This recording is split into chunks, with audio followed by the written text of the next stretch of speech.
नमस्कार, जोहार। आप देख रहे हैं चैनल न्यूज में हूं निशा मिश्रा आपके साथ। राज्य के मुख्यमंत्री हेमंत सोरेन और गांडेय विधायक कल्पना सोरेन समेत एक प्रतिनिधि मंडल स्विट्जरलैंड के दावोस में गया है।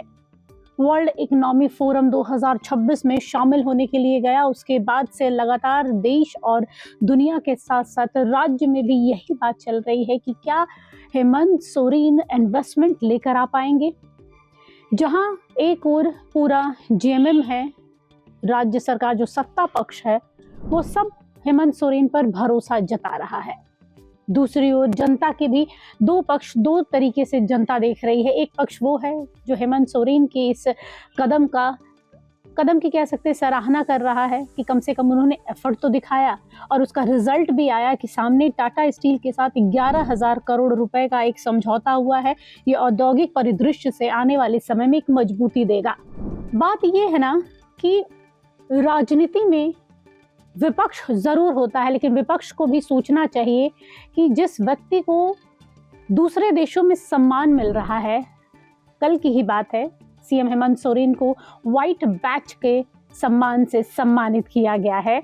और एक और झारखंड राज्य में जहां के वो मुख्यमंत्री हैं, वहां पर उनका विपक्ष उन्हें आड़े हाथों ले रहा है।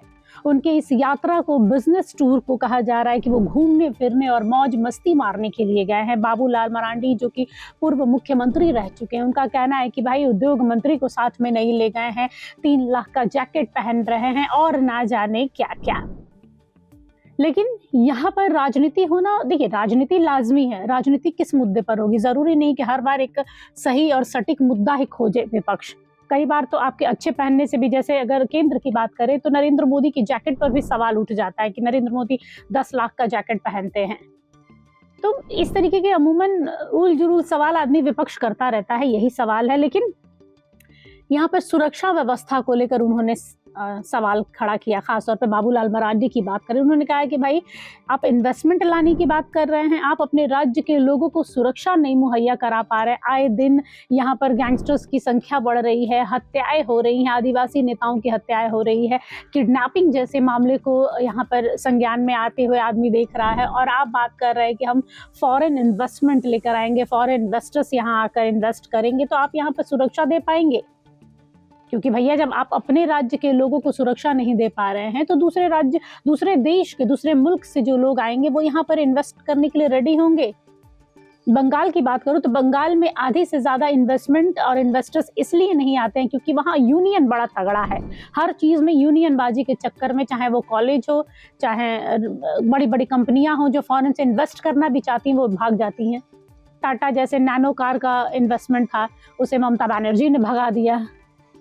कई मुद्दे हैं, तो वही हाल कुछ यहाँ पर भी बाबूलाल मरांडी दिखा रहे हैं। भाई सुरक्षा व्यवस्था तो आप दे नहीं पा रहे और इन्वेस्टर्स की बात कर रहे हैं। दूसरी ओर उन्होंने कहा कि सीओ से लेकर थाने में जो लोग हैं, जो प्रभारी हैं, चाहे वो बड़ा बाबू हो, छोटा बाबू हो, सब के सब इसमें संलिप्त हैं।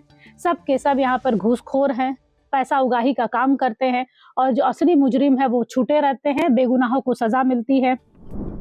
वहीं अब इस पूरे मुद्दे पर जेएमएम के जो प्रवक्ता हैं मनोज पांडे, उन्होंने भी अपना मुंह खोला है और कहा है कि भाई सीएम साहब घूमने फिरने गए हैं, ये तो आप लोग देख ले रहे हैं, लेकिन क्या पीएम मोदी किसके खर्चे पर आज पूरा विदेश यात्रा कर रहे हैं, वर्ल्ड टूर कर रहे हैं?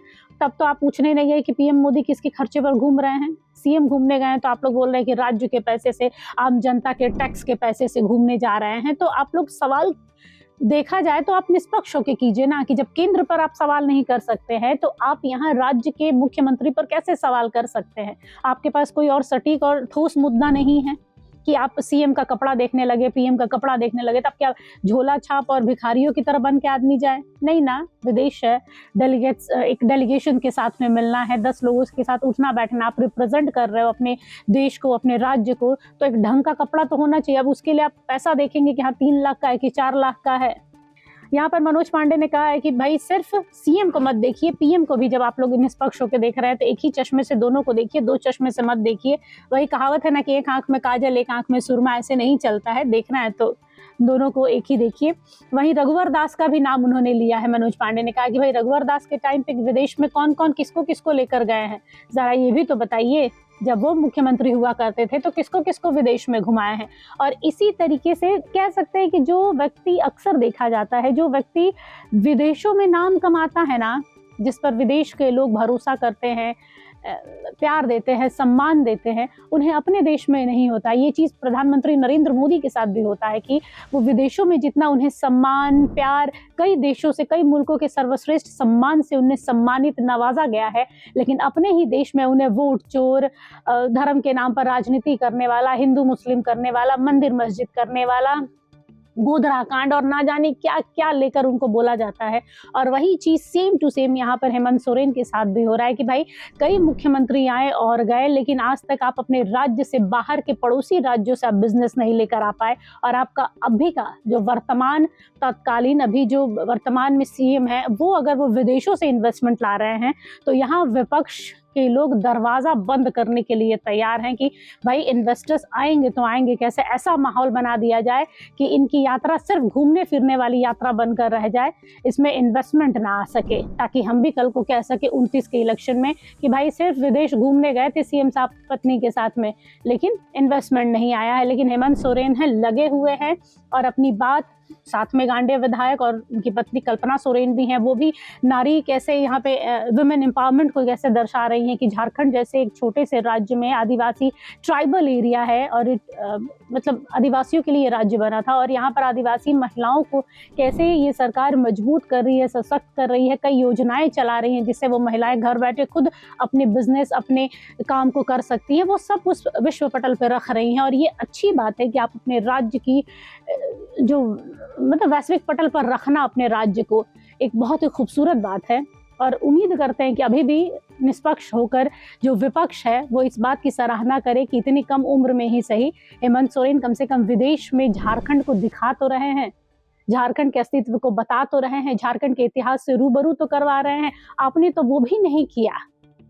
सवाल वो करे ना जो खुद ये चीज़ कर चुका है और उसके बाद कटाक्ष करे तो समझ में भी आता है। जो खुद कभी अपने दूसरे शहरों और दूसरे राज्यों से आप बिजनेस नहीं ला सके, आप बात कर रहे हैं विदेश के विषय में, ये शोभा नहीं देता विपक्ष को। फिलहाल के लिए बस इतना ही। देखते रहिए HNN न्यूज़। नमस्कार, जोहार। अगर आपको हमारा ये वीडियो अच्छा लगा तो इसे लाइक करें, शेयर करें और हाँ, सब्सक्राइब करना ना भूलें।